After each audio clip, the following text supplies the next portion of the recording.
तो क्या पढ़ना है? चैप्टर 7।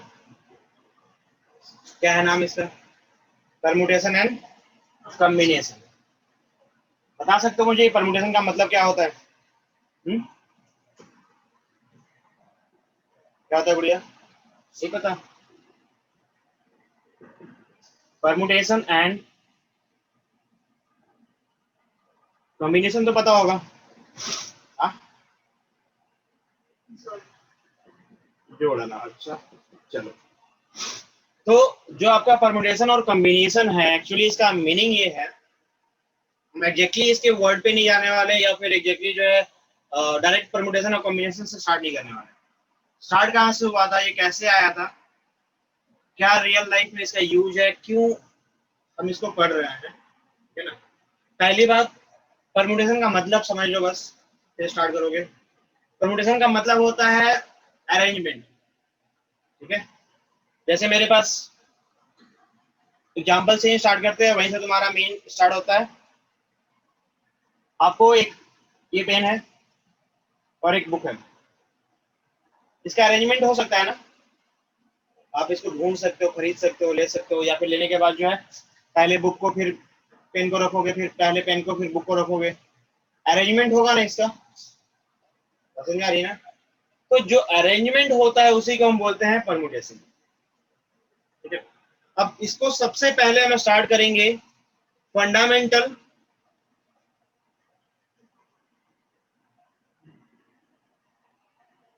फंडामेंटल क्या चीज है आपके पास? प्रिंसिपल क्या है ये ना, fundamental principle of counting. Important इसलिए है क्योंकि सारा कुछ यहीं से स्टार्ट होता है।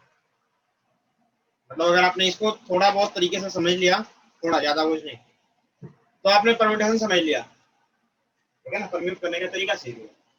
जैसे एग्जाम्पल के तौर पे आपके पास बुक और पेन की हम बात कर लेते हैं। 3 पेन है और बुक कितने हैं? 2, ठीक है। तो how many possible ways to arrange it? तो आप बोलोगे क्या? हो सकता है कि P1, P2, P3, there are 3 books, ठीक है ना। हाँ, 3 पेन, ठीक है। और इन 3 पेनों को आप सजाओगे तो आप ऐसे कर लो,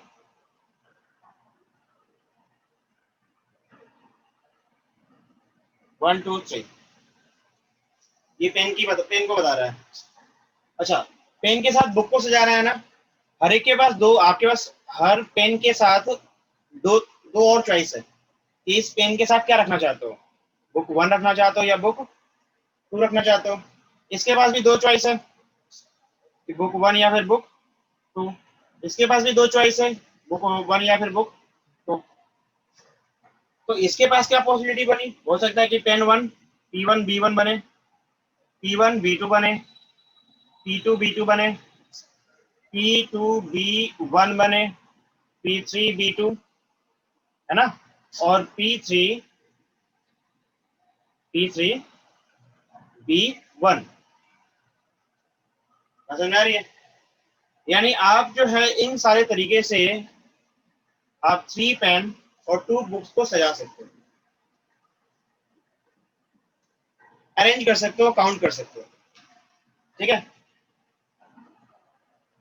यहाँ पे ये बात कर रहे हैं कि how many pairs you can get, कितने पेयर्स आप फाइंड आउट कर सकते हो। तो आप इतने ही पेयर्स फाइंड आउट कर सकते हो।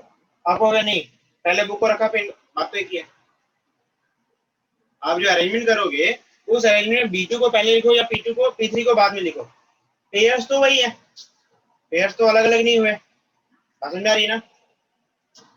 तो इसलिए आपके पास 6 पॉसिबल वेज होगा, ठीक है। इसके बाद देखोगे कि और अगर ज्यादा हमारे पास ऑप्शंस हो तो क्या होगा।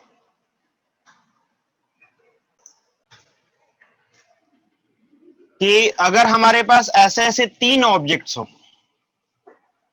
3 टाइप्स के ऑब्जेक्ट है ना। जैसे कि आपके बुक्स में दे रखा है, उसी से देख लो आप कि बुक्स है, पहले पहले क्या है,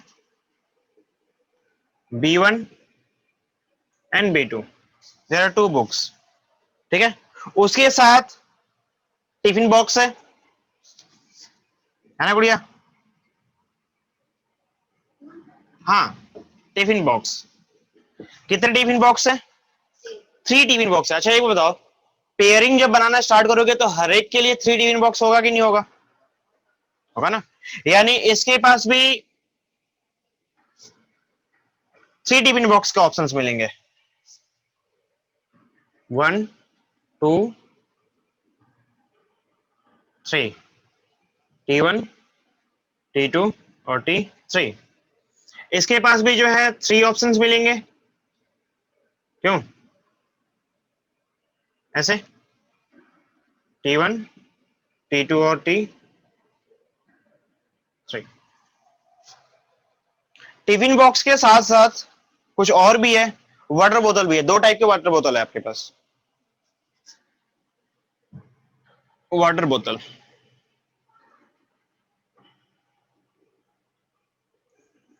वाटर बोतल में क्या है आपके पास? क्या चाहिए बताओ? दो ही है ना वाटर बोतल, यानी हर एक टिफिन बॉक्स के पास 2 ऑप्शन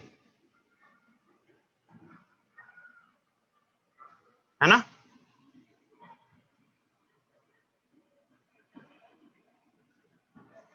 ऐसे ये कहने का मतलब है ना, W1 W2 W1 W2।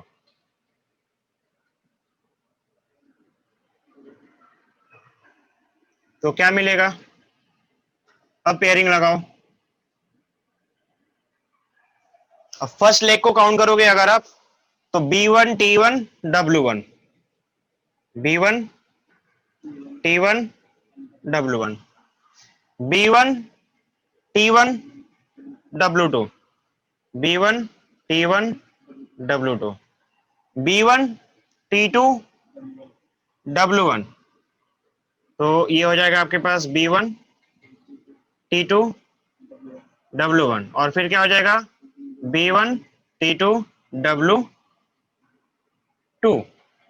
है ना।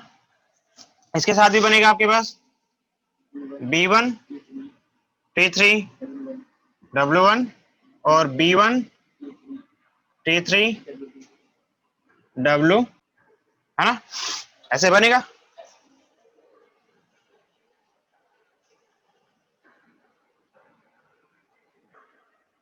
नेक्स्ट सेकेंड लेग पे जाओ। सेकेंड लेग पे भी आपको यही मिलेगा, बस आपके फर्क क्या होंगे, B2 T1 W1 हो जाएगा, B2 T1 W2 हो जाएगा, B2 T2 W1 हो जाएगा। देखो ध्यान से मैच करते जाओ, B2 W2 T2 W2 हो जाएगा, हाँ जी, B2 T3 W1 और B2 T3 W2।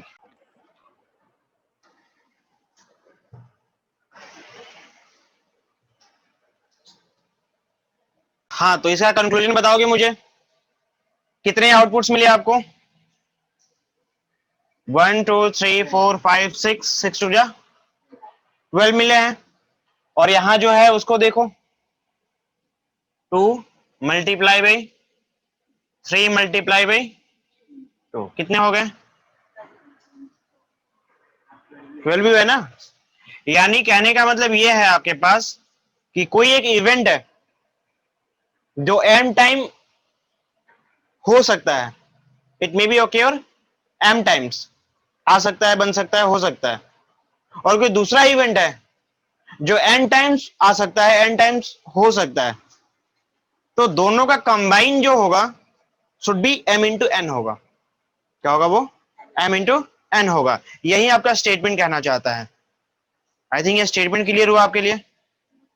अब देखो, जैसे मान लो कि आपके पास छोटा सा क्वेश्चन इसलिए मैं दे रहा हूं क्योंकि आप पुट भी कर लो और वैल्यू भी रख लो, पता भी चल जाए सब कुछ, मतलब ईच एंड एवरीथिंग करना है आपको। आपके पास 3 बॉक्स है, मैंने बोला रिपीटिंग इज नॉट अलाउड,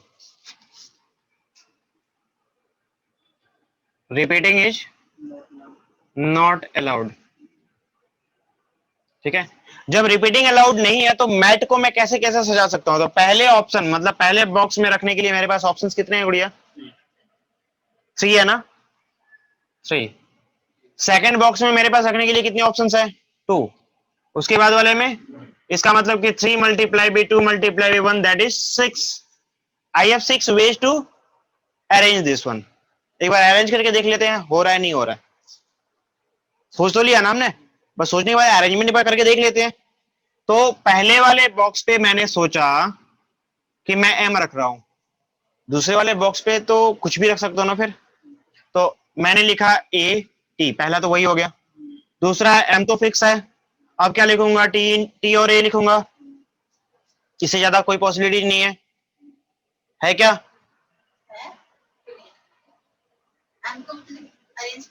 हाँ, अभी हम पहले बॉक्स पे रखा था हमने, एम को पहले बॉक्स पे रखा था, उसके बाद हमने चेक किया। अब हम एम को कहां रख रहे हैं? सेंटर वाले पे। एम को कहां रख रहे हैं? सेंटर वाले पे। तो क्या होगा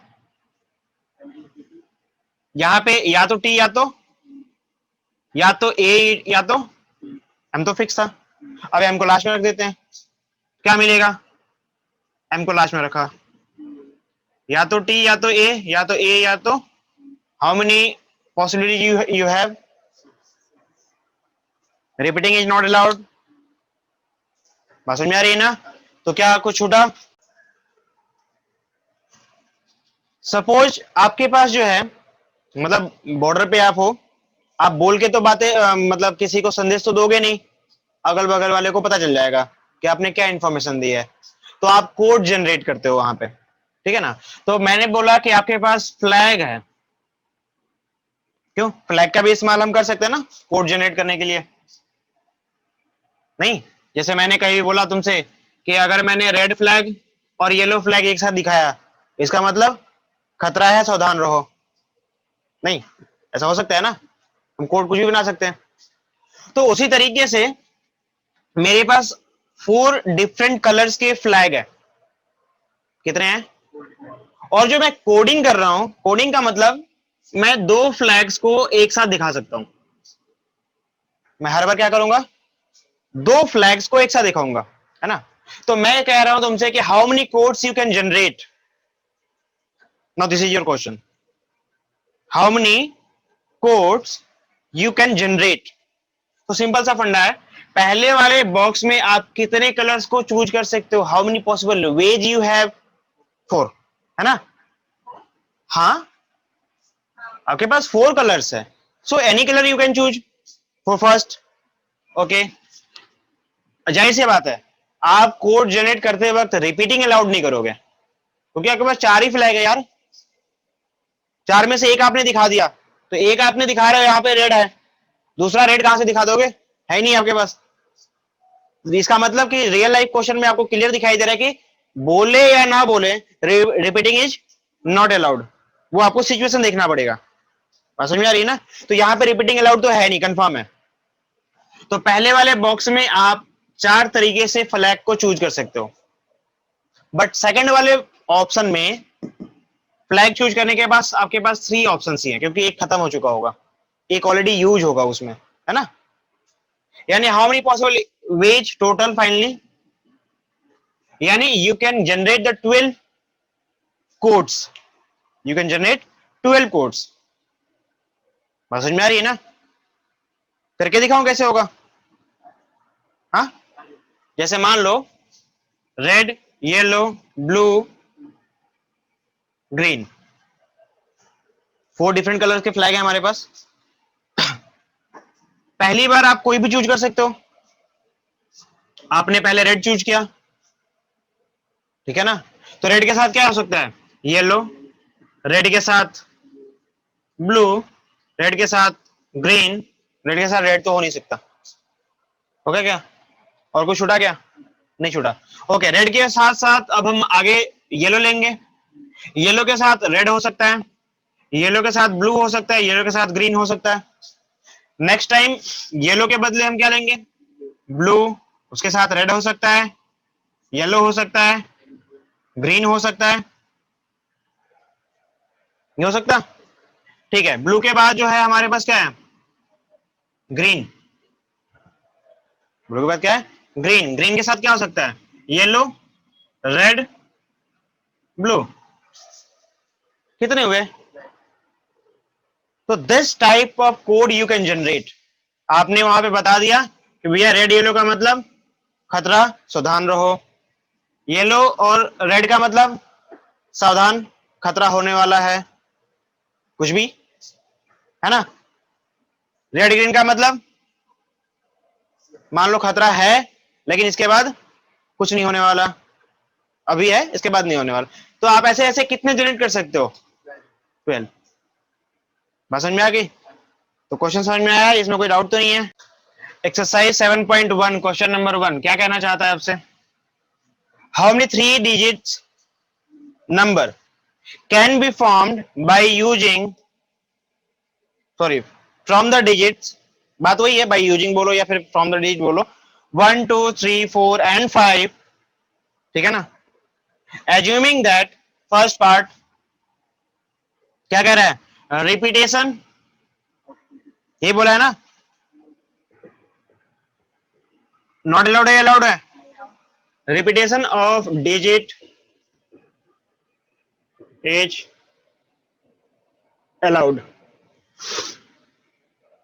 एक बार बताओ कितने 3 digits number? 1 2 and 3। How many position you have? 3 positions. बात समझ में आ रही है ना? 3 पोजिशंस है, और इन 3 पोजिशंस पे कितने ऑब्जेक्ट रखने हैं आपको? डिजिट्स, डिजिट्स है 1 2 3 4,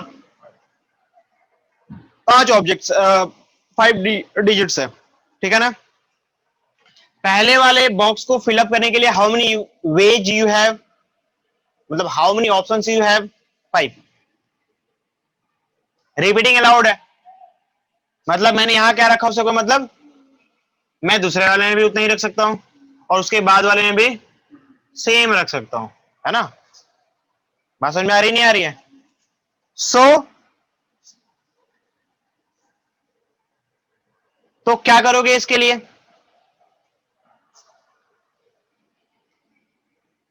जो आपसे क्वेश्चन पूछा था उसी के लैंग्वेज में उसका जो है जवाब दे दो आप। टोटल नंबर फॉर्म्ड कितना हो जाएगा? 5 into 5 into 5, it will be 125, ठीक है ना? सेकेंड ऑप्शन बस सेम है, बस इसमें क्या बोला गया है? रिपीटिंग इज नॉट अलाउड, है ना? इसमें जो रिपीटिंग है वो अलाउड नहीं है।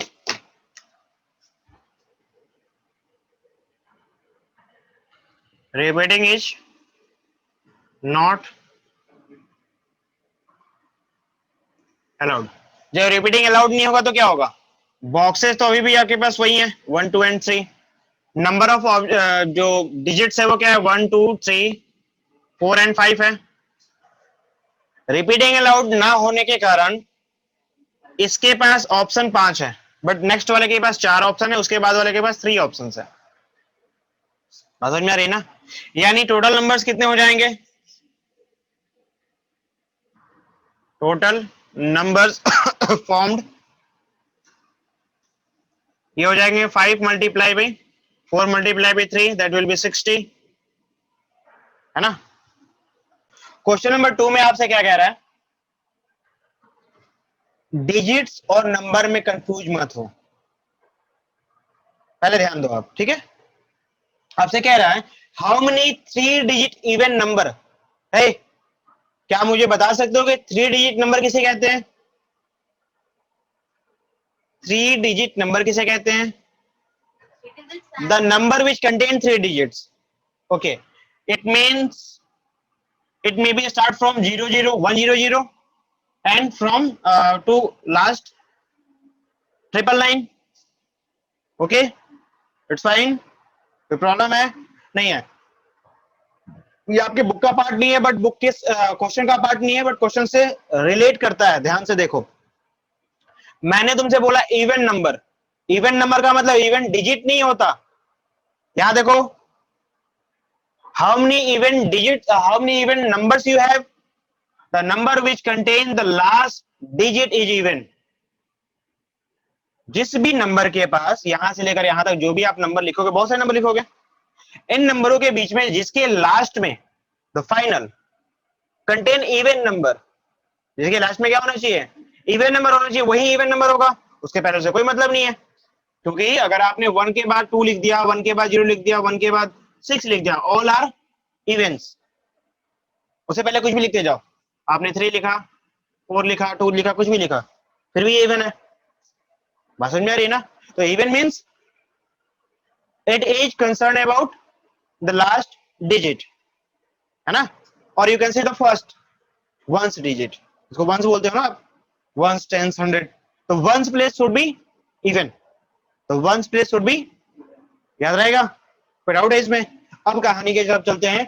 तो तुम्हारा मेन क्वेश्चन क्या कह रहा है कि how many 3 digit even number given that 3 digit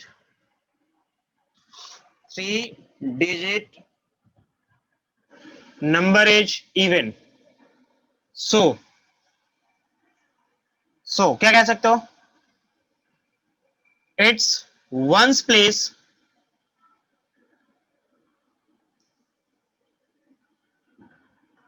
digit must be even, must be, जो लास्ट प्लेस होना चाहिए शुड बी इवन होना चाहिए, कंफर्म है। बाकी के बारे में कोई मतलब नहीं है, बाकी से कोई मतलब नहीं है। अच्छा, क्वेश्चन में ये भी बोला है कि रिपीटिंग इज अलाउड, ये बोला था ना, digit can be repeated, digit repeat किए जा सकते हैं, है ना? तो आपके पास पोजीशन कितने हैं? अगर मैं बात करता हूं 3 डिजिट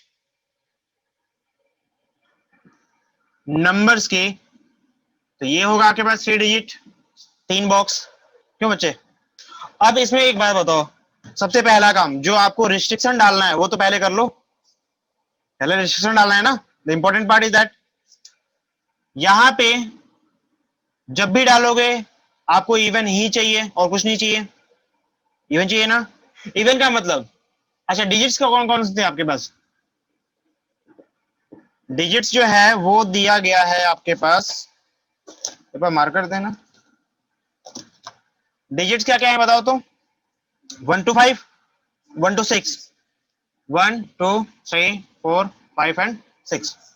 इसके पास कौन कौन से नंबर रख सकते हो आप? इवन चाहिए ना आपको, यानी आप 2 4 और 6, यानी कि 3 पॉसिबल वेज है आपके पास चूज करने का। वहां पे ये फिक्स हो गया ना? क्यों? इसको रिवर्स चालू कर लो ना, कोई दिक्कत नहीं है, सजा लो उल्टा। 3 पॉसिबल वेज आपने यहाँ पे फिक्स कर दिया। इसके लिए कितने पॉसिबल वेज है? टोटल कितने आपके पास? 6 में से एक तो रख ही दिया, कंफर्म। एक क्या कर दिया आपने? एक रख दिया, कितने बचे? कितने बचे? 5 बचे। कितने बचे? क्योंकि आप 6 में से किसी एक नंबर को रखे हो ना यहाँ पे। ये एक नंबर को चूज करने का तरीका है, choosing point, option of choosing, ठीक है ना? Option ways, how many ways to choose the number? 3 ways, only 3 ways. But यहाँ के लिए 5 तरीके हैं हमारे पास, क्योंकि 6 में से एक चला गया, 5 बचा, यानी आपके पास यहाँ पे चूज करने के लिए 5 वेज है। उसके बाद वाले के लिए डेफिनेटली 4 वेज होगा। क्यों बच्चे? बात समझ में आ रही नहीं आ रही है? इसी चीज को आप ऐसे भी लिखोगे तो भी कोई फर्क नहीं पड़ने वाला। आप यहां से सजाना शुरू करो, यहां पे सजाओगे तो आपके पास पूरे ऑप्शन है, बट एक को रख दिया था, ये तो फिक्स है ना, ये कभी नहीं हिलने वाला, ये फिक्स हो गया। इवन बोला था इसलिए वो फिक्स करना ही पड़ेगा आपको, पहले उसे चूज करना पड़ेगा। अदरवाइज पता चला कि हमने इवन वाले को हटा दिया, इवन सारे यहां पुटअप कर दिए, तो वहां पे क्या रखोगे? इवन तो चाहिए चाहिए आपको। समझ में आ रही है ना? यानी 3 वेज आपने यहां रखा है, एक ऑब्जेक्ट हटाने के बाद आपके पास जो बचे वो 5, वो यहां रख सकते हो। 5 में से एक रख दिया तो बचा कितना? 4, वो यहां रख सकते हो। यानी आपके पास जो पॉसिबिलिटीज है वो कितनी हो जाएगी? 5 4 20, 20 into 3 60। There are 60 numbers are possible. Problem है? हाँ, गलत है, सॉरी सॉरी सॉरी। अगर रिपीटेशन अलाउड है तो, जब रिपीटेशन अलाउड है तो 6 तो यहां भी रख सकते हो, 6 नहीं 5 नहीं 6, रिपीटेशन अलाउड है ना, हम इसके बारे में सोचेंगे क्यों? तो 6 यहां भी रख सकते हैं और 6 यहां भी रख सकते हैं, उसमें से कुछ भी रख सकते हैं हम, रिपीटेशन अलाउड है, सॉरी। तो क्या मिलेगा? 6 multiply by 6 multiply by 3, 36 multiply by 3 क्या मिलेगा गुड़िया?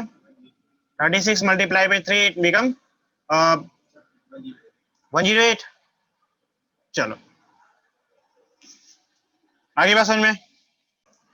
क्वेश्चन नंबर 4 आपसे कह रहा है कि how many 5 digit telephone number can be constructed using the digit 0 to 9 if each number start with 67। ये देखो 5 नंबर की बात की गई थी ना,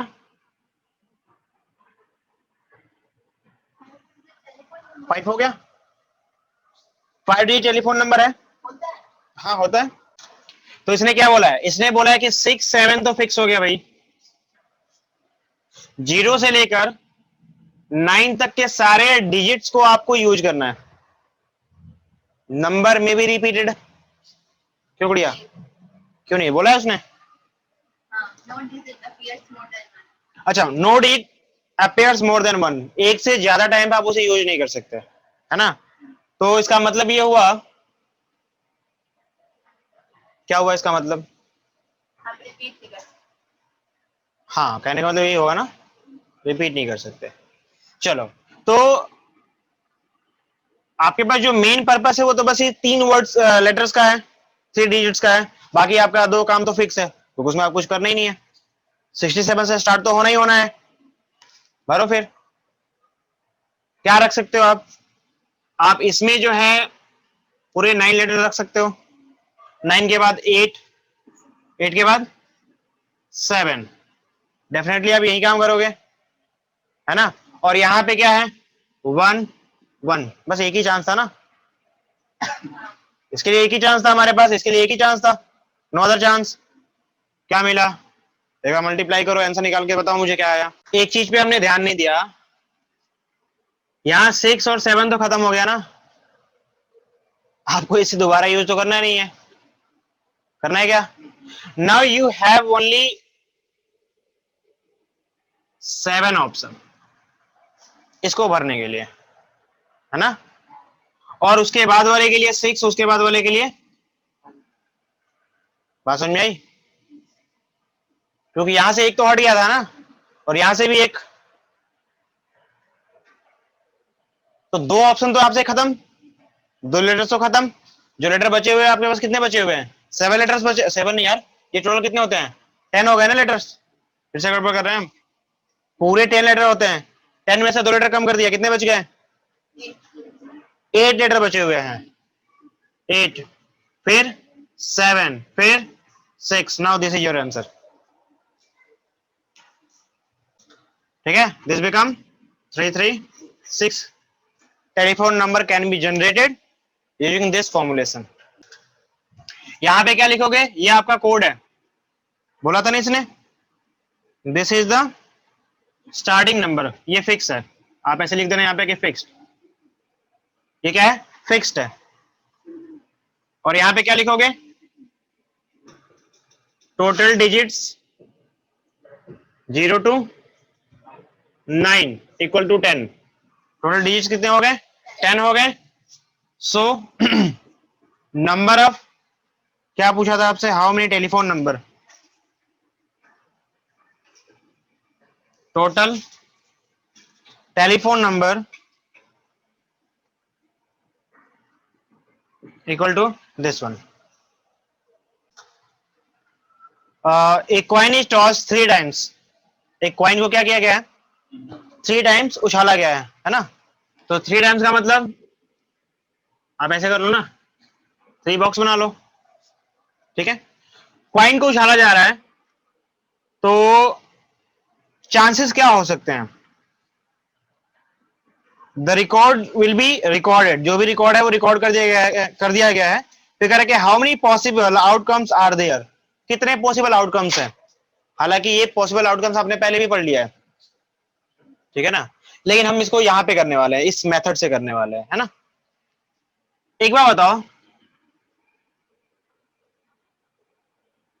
अगर हम कॉइन्स की बात करते हैं, कॉइन्स में क्या होता है,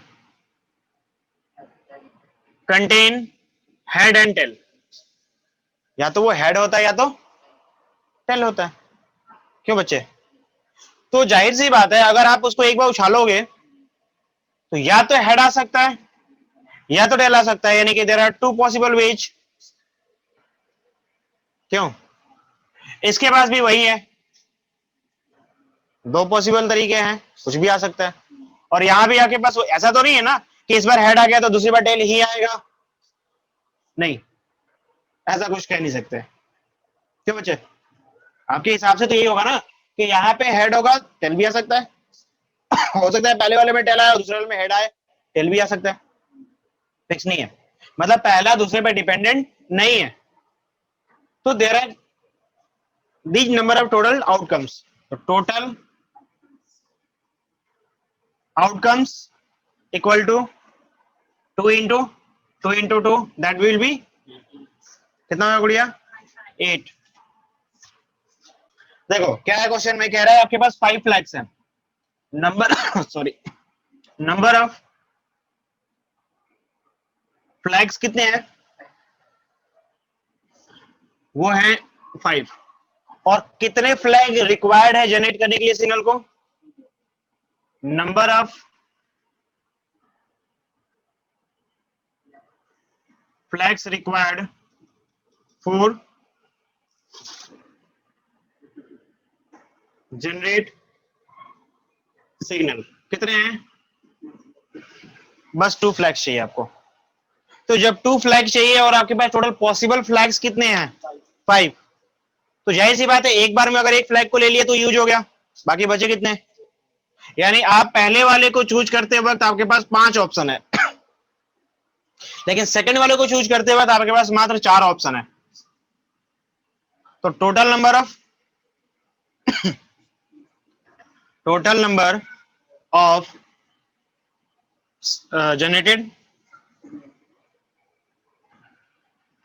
जनरेटेड सिग्नल कितना हो जाएगा, 5 मल्टीप्लाई भी 4, बस विल बी 20 सिग्नल। जो है ना लास्ट में आपसे बोला है one below other, one below other का मतलब आप इस बॉक्स को बस ऐसे बना दोगे, ये ऊपर का ये नीचे का, ठीक है ना, वन बिलो अदर बोला है ना, यानी एक ऊपर फ्लैग लगाओगे नीचे दूसरा फ्लैग लगाओगे, ठीक है, बात एक ही है, बॉक्स तो वैसे ही है। तो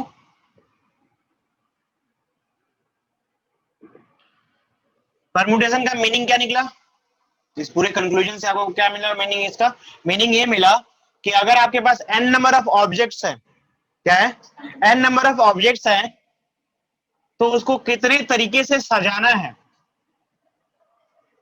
ना, कितने ऑर्डर में, इसको हम ऑर्डर बोलते हैं, 1 2 3 4, जितने पार्ट्स में आप सजा रहे थे, जितने डिजिट्स में आप सजा रहे थे, that is called the order, ठीक है ना। तो कितने ऑर्डर में सजाना है, कितने नंबर ऑफ ऑब्जेक्ट्स हैं, यही होता है आपका परमुटेशन, ठीक है, इसी को क्या बोलते हैं हम, परमुटेशन बोलते हैं। यहाँ पे क्या है, परमुटेशन का मतलब क्या है कि अगर आपके पास n number of objects you have, तो हो सकता है कि सारे ऑब्जेक्ट को एक साथ ले लो एक ही बार और फिर सजा दो, हो सकता है कि दो दो ऑब्जेक्ट लेके सजाओ, क्यों बच्चे। तो ये दो दो ऑब्जेक्ट लेके सजाने का जो तरीका है यही है order of arrangement, order of arrangement, समझ में आ रही है ना। मैंने यहाँ पे 2 बॉक्स बनाया, इसका मतलब ये हुआ कि इन ऑब्जेक्ट्स में से दो दो ऑब्जेक्ट लेकर मैं सजा रहा हूं, समझ में आ रही है ना। और अगर मैं 3 बनाया, इसका मतलब 3 ऑब्जेक्ट्स को लेकर सजा रहा हूं, ऑब्जेक्ट सारे हैं, ऑब्जेक्ट सारे हैं, लेकिन at a time, at a single time आप कितने ऑब्जेक्ट को सजा रहे हो, ठीक है ना। तो आप इसको एक आर ऑब्जेक्ट में, आर ऑर्डर में सजाते हो। अब आर जो हो सकता है, इट माइट बी एन के इक्वल हो सकता है या इनसे छोटा होगा, कभी इनसे बड़ा नहीं हो सकता, हो सकता है क्या यार, 5 ऑब्जेक्ट है तुम्हारे पास, 6 जगह पे कैसे सजा सकते हो, है पॉसिबिलिटी क्या? नहीं। 5 ऑब्जेक्ट है तो 5 ही जगह पे रख सकते हो आप उसे। हाँ, उसे कम जगह पे जरूर सजा सकते हो, सजाने का तरीका बदल जाएगा। क्यों बच्चे? पहले 4 सजा दोगे, फिर दूसरी बार जो है जो बचा हुआ था उसको सजा दोगे, उसमें से एक निकाल दोगे पहले वाले में से, है ना? तो आर की value may be less than और इक्वल टू एन होगी, बट ऑलवेज 0 से बड़ी होगी। हम ऑर्डर की बात कर रहे हैं ना, 0 ऑर्डर पे कैसे सजा सकते हैं? सजा सकते हो क्या? कोई प्लेस ही नहीं है सजाने का, कहां सजाओगे? तो इसका मतलब ये हुआ कि R the order always less than और equal to number of objects but always greater than 0। अच्छा, कहानी अब यहाँ पे खत्म नहीं होती है। जो आपने परमुटेशन की बात की, जो आपने ऑर्डर ऑफ सजाने की बात की, जो भी आप कह रहे हो, इसको रिप्रेजेंट किया जाता है P, total number of object like N, और R is the number of ordered या ऑर्डर नंबर। ठीक है ना? ये रिप्रेजेंट करता है परमुटेशन को। अब ये मत पूछना फॉर्मूला क्या होता है, फॉर्मूला अभी नहीं बताऊंगा क्योंकि फॉर्मूला इसके नेक्स्ट पार्ट में पढ़ना है आपको। ठीक है, बट सजाना क्या है ये हमें पता होना चाहिए, सजाते कैसे ये हमें पता होना चाहिए, तो वो देख लेते हैं। This is a formula also, लेकिन this is a series not formula. ठीक है ना? आप पूरे सीक्वेंस में लिख देते हो किस चीज को, तो वो तो बस सीक्वेंस ही रह जाता है ना, फॉर्मूला तो छोटा सा पार्ट होता है जो डायरेक्टली निकाल सको। यहाँ देखो, आप अभी सजा रहे थे, ये खासकर से उसके लिए है जब किसी ऑब्जेक्ट को सजाओगे तो एक ऑब्जेक्ट तो खत्म हो गया ना, रिपीट करने का चांस ही नहीं बनता है कि नहीं? तो ये नॉन रिपीटिंग के लिए, ये माइंड में रखना, this is for non repeating. Okay, अब यहाँ पे पहली बार आपको पूरे पांचों के पांचों ऑप्शन मिलेंगे, 6 होंगे तो 6 ऑप्शन मिलेंगे, 7 होंगे तो 7 ऑप्शन मिलेंगे, मतलब पहली बार आपको पूरे n ऑप्शन मिलेंगे। उसके बाद वाले में आपको n-1 ऑप्शन मिलेगा, उसके बाद वाले में n-2 ऑप्शन मिलेगा, उसके बाद वाले के लिए n-3, n-4, n-5 dot it may B so on. क्यों गुड़िया, बात समझ में आ रही है? मतलब हर बार एक कम ऑब्जेक्ट आपको मिलेगा क्योंकि पहले आप सजा चुके हैं उन चीजों को। लास्ट में जो होगा, टोटल नंबर ऑफ ऑब्जेक्ट कितना सजा दिए, कितने जगह पे सजा दिए, n-r+1, इससे ज्यादा आगे नहीं जा सकते आप। बात समझ में आ रही है ना? इससे ज्यादा आगे नहीं जा सकते। जैसे मान लो कि n की वैल्यू, r की वैल्यू और n की वैल्यू दोनों आपस में इक्वल हो गई, मतलब कि 5 ऑब्जेक्ट थे, 5 यहां आ गया, तो 5 आने का मतलब 0 हो गया ना, या लास्ट में 1 आएगा, लास्ट में आएगा 1 आएगा, यानी ये रिड्यूस होते होते कहां तक जाने वाला है, 1 तक जाने वाला है। और सिंप्लीफिकेशन अगर आप सोचो जरा सा, तो आप रियलाइज कर सकते हो कि ये धीरे धीरे रिड्यूस होकर कहां तक जाने वाला है, 1 तक जाने वाला है। बात समझ में आ रही है ना? हाँ बच्चे, ठीक है। तो ये है एक सीक्वेंस। अब इसका फॉर्मूला, शॉर्ट फॉर्मूला क्या होता है वो आगे देखना है, बट जनरली अगर हम बात करते हैं तो वो हम ऐसे निकालता आता है आपका factorial word, factorial notation. What is factorial notation? The factorial notation is nothing the same thing, जो यहां पे लिखा हुआ है ना, यही फैक्टोरियल नोटेशन है। ये जो लिखा हुआ है ना, इसी को बोलते हैं फैक्टोरियल नोटेशन। और यू कैन से दूसरे वर्ड में, शब्दों में, एक से स्टार्ट करो, 1 multiply by 2 multiply by 3 multiply by 4 dot dot dot, कहां तक जाओगे आप? कहां तक जा रहे हो आप? n-1 इंटू n, यही आपका n फैक्टोरियल, ठीक है आपका n फैक्टोरियल। लास्ट में n होगा, n से थोड़ा सा पहले कुछ ना, n से कम होगा, एक कम होगा, फिर n से 2 कम होगा, मुझे बीच में नहीं पता क्योंकि n तो पता नहीं कहां पे है। तो दिस इज द फैक्टोरियल। अगर n फैक्टोरियल की हम बात करते हैं, इसका मतलब क्या है कि पहले n को मल्टीप्लाई करो, फिर n-1 से, फिर n-2 से, n-3 से, कब तक? जब तक कि वो लास्ट में 1 ना आ जाए। तो प्रॉब्लम है। अच्छा, फैक्टोरियल को नोटेशन, इसके नोटेशन को दिखाने के लिए हम ऐसा भी इस्तेमाल करते हैं। फैक्टोरियल नोटेशन को जो है इस तरीके से भी रिप्रेजेंट किया जाता है।